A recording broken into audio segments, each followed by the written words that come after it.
And welcome back to the channel. Today's video we're going to be talking about the best sniping setup for Call of Duty Modern Warfare. So the beta just dropped and we're on day one, and yeah, it's pretty fun so far, but I do feel like there's a couple things that will help you out with your sniping, so we're going to take a look at it. If you're new to the channel, make sure to subscribe. We're going to be coming out with all kinds of Call of Duty videos in the upcoming months, especially as soon as it drops. I'm looking really forward to the game. It feels super realistic so far, and as a Call of Duty sniper who's played since probably Modern Warfare 2, I believe, like, this game feels pretty good. The sniper rifles are still a little bit slow, but I do feel like there are some things that are going to help out once the full game comes out, or maybe even once they release a couple more levels here within the next couple days. But yeah, let's take a look at some settings first of all. Alright, so you want to go into your settings, and we'll first take a look at the controller. I'll just show you guys my settings. I feel like 6 and 6 is a very good sensitivity for this game. I just went up from 5, which was a little too slow. I was just kind of using it to get used to it, and yeah, now I'm on 6, and I think it feels really, really good.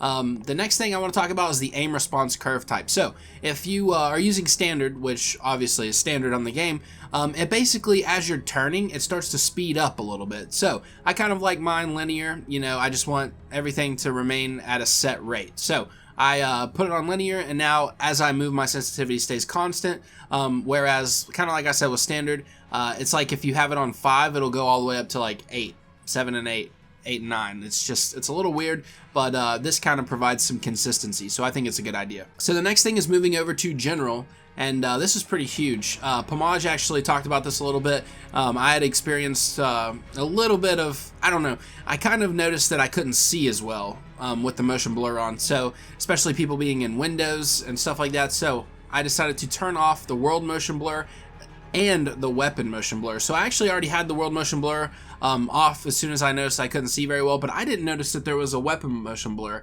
And yeah, it makes a big difference to me. So just turning off these motion blurs, I think, helps a lot. Alright, so right off the bat, I'm sure you guys noticed that I am rocking overkill. Now, where the sniper rifles are a little bit slow right now before you get the short barrel and maybe some other things that we haven't seen yet, I feel like it's a pretty good idea to carry an assault rifle as well, especially since perk number 1 is not that great. But anyways, let's jump into the class.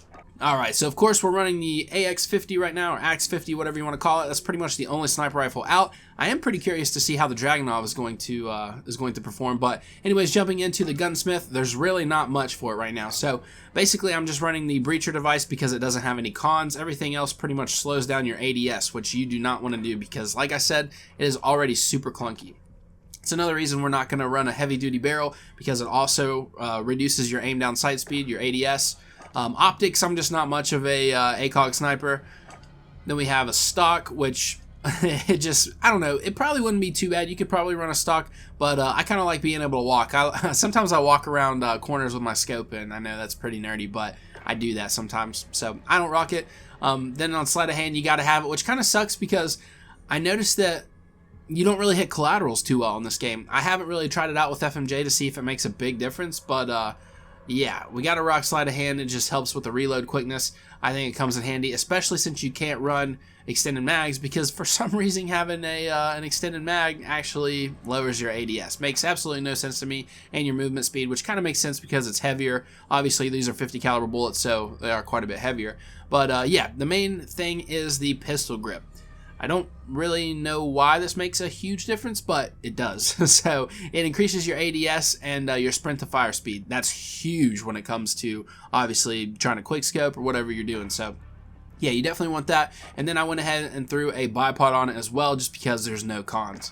So yeah, basically the main thing that I'm looking forward to is this short barrel right here. It's going to increase the ADS. It has a +2. And then it also has a plus on the movement speed. Your bullet velocity and recoil control goes down, but this gun's so slow, it's not like you're just going to be sitting there firing anyways. But yeah, guys, that's pretty much it for the AX50. So moving on, I do rock the overkill, like I said. We'll go ahead and run through the perks real quick. I just don't see how, I don't know, double time doesn't really make that much of a difference to me.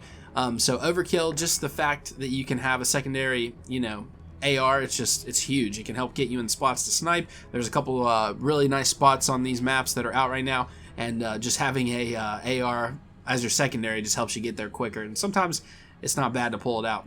And then also, if you're running amped and you have faster weapon swap, it's like switching to a pistol. It is literally super fast. So yeah, I don't see a point in running these two perks. The field upgrades are not crazy good right now. Yeah, so I would run that, and then probably hardline, just because your kill streaks are a little bit less. A lot of people are running high alert as well, but I never really do good with perks like that, so I'm just sticking with hardline. Might as well, you know, try to get a UAV ASAP. So just if you're curious of what I'm running on my M4A1, you're probably really not. I got quite a few things on it. So I got the reflex sight, lightweight stock, sleight of hand, a pistol grip, and a vertical foregrip. This gun melts. I'm telling you, the M4 absolutely melts. You can run the AK if you want, or even a submachine gun, but I see no point. Like, the M4 is just disgusting. But then, of course, we're finishing up with a frag and a stun. I don't think... Oh, I do have Simtexes. I probably will switch this to a Simtex because I'm pretty good. I'm pretty accurate with throwing the grenades. If you like them to bounce off stuff, of course, use the frag, but I'm pretty good, and I love to stick people with them. So, yeah, we're going to actually run the Simtex and then the stun, of course. I don't know why you would run a flash.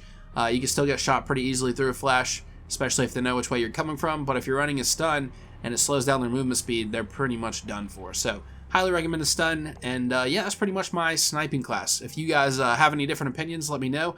I think this is a pretty killer class for right now. The sniper rifles, like I said, are kind of clunky. They're a little slow. So hopefully the short barrel will help with that. And then hopefully we get a mini-map back soon. I'm curious to see what they do on day 2 of the beta. We'll see what happens. But yeah, if you guys want me to make some more videos or some actual tips or anything like that, make sure to leave it in the comments below, and we will see you in the next video. Peace.